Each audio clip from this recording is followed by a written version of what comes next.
listen, man. I made a comment on my previous podcast, you know what I'm saying? And he brought it up to me. And we're gonna clear the air on this, man. You know what I'm saying? I'm all about talking. So listen, I know I made a comment saying I'm not big on group training session because I feel like majority of trainers don't really break it down. You feel what I'm saying? Like you got, like I see when I go somewhere and it's just truly about money. It's like the good kids are being slowed down by the kids that are not really ready to be competing with them. Yeah. So I made that comment. I know when we got in here, man, you checked me immediately. Yeah. Talk to me, big dog. Okay, so, I mean, and that's something I had to learn early on, right? Like, it was a calling without me knowing it was a calling on my life. So throughout my experience of time, I realized that people have paid their hard-earned money, paid for one-on-ones to develop. Yes. So you got parents that are true investors because they understand the process. Yep. And then you got some that's trying to cheat the process. So then the ones that's trying to cheat the process want their kids in that environment around development kids, but they're trying to basically turn a group into a one-on-one. Like, and I let them know, like, this is group. You don't get special attention in group. We're not gonna be breaking down things in group. Group is for kids that have established the foundation. And from that foundation, I don't gotta do too much talking. Those are reps. That is high intense reps. Now with someone coming in, you don't even understand and can't even comprehend a process. Your footwork, your foundation, you're fresh. But I think that has a lot to do with the parent ego. You know? What you mean? Elaborate more on that. You got some parents, they live in, once they start making a certain amount of money, a sense of entitlement, and they feel like you supposed to conform to their world and their standards. And I'm like, nah, that ain't where I come from. And that ain't what grew me on the court, and that ain't what grew me in life as well. Right. So I think you have to bring them back to reality of you being authentic and who you are. Like, I don't care how much money you got. That's not what I'm in it for. Like, and I feel like I got longevity. Like, I didn't start this as a business. It became a business. Gotcha. I started out at like very low rates. My parents predicted my rates. I started out like one-on-ones, low, you know? Like, we from the country. Right. So straight sticks. Yeah. So $10 an hour, $15 an hour, that's a lot to us, So when they told me they'd pay me $25 an hour for training, I'm like, well, hey. You start doing the math. Yeah. Okay, I got 4 kids, and $125 an hour. Sure, okay. Yeah, I feel like I'm living. Yeah. Like, I done arrived. I got a real career. But my parents was like, that's too low. Then I went up. They like, that's too low.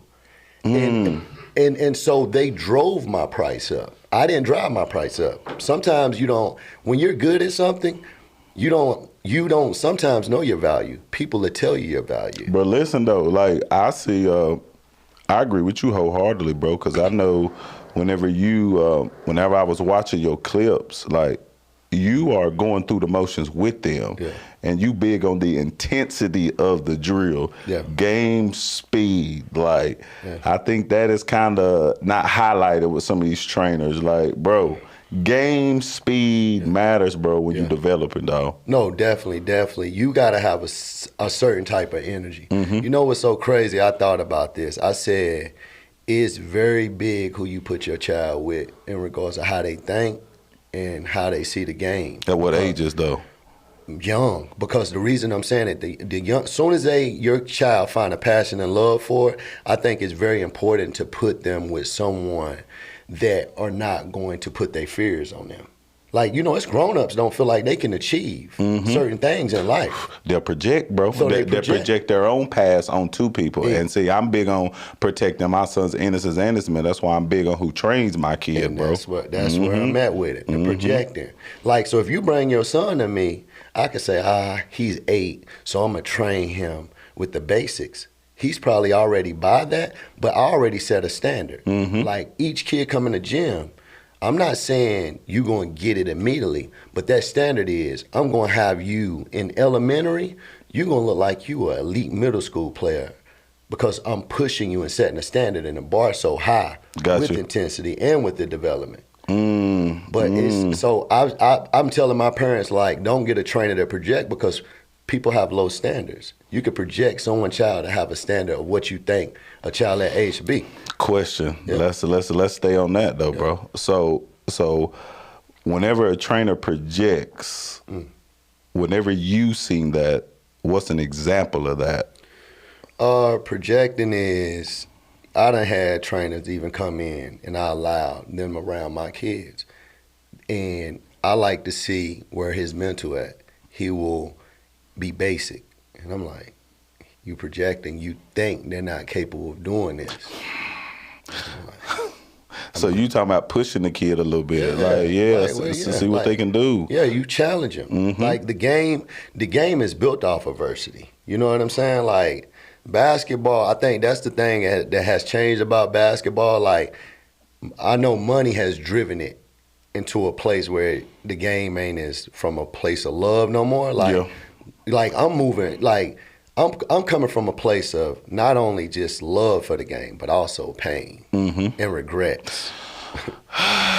You know, Bro, like I could have did more, I should have did more. So that movement that taking place, that energy is taking place, what's keeping me going like that is regrets that I could have done more. And I want to see other kids succeed. And I know what it's like to fail. Yeah. So I'm like, this is what it looked like, not only to fail, but this is what it looked like too, to operate from a place of regret too. They don't know that. But if I feel like if I give you all that, I'm giving you all I got through even the space that I'm in mentally, like. Which I think is pivotal, bro. Yeah. I think that's pivotal, dog. Parents, a lot of my parents don't know that, you know, like, cause I'm not getting into that personal space. Right. But I felt like the reason I did start training, I knew what it's like to come from a single parent household. I knew what it was like not to have a father in your life. And the game basically was my only safe haven. So I took the game and I used the game and not let it use me. But at the same time, I feel like I worked my ass off and got cheated out of a lot of opportunities as well. So being cheated out of certain opportunities, knowing that I was better than certain people's sons, knowing that it was daddy ball, but I didn't have a dad with a voice. I didn't have no one to come in there that would stick up for me because, you know, you have a bunch of dads surrounded by the game. Yep. So what I realized in that moment, hey, this hurt me when I was younger. So how can I help single mothers navigate the game of basketball and help them? Because it's a lot more of them than it is the dads out here. Because I know even when I coach, bro, it's a lot of single moms that really don't have a clue, big dog. Clue. I'm talking about, bro, they be so clueless, bro, that you can lie to them, take them to the wrong direction. And the fact that they trust you, they jumping off the cliff with you, bro. Yeah, and they take people, kids, 5-6 years down the wrong, drive them off the cliff. And then parents find guys like us, they like, darn, I wish I would have found you sooner. Yep. And it's sad because you're playing with the innocent child future.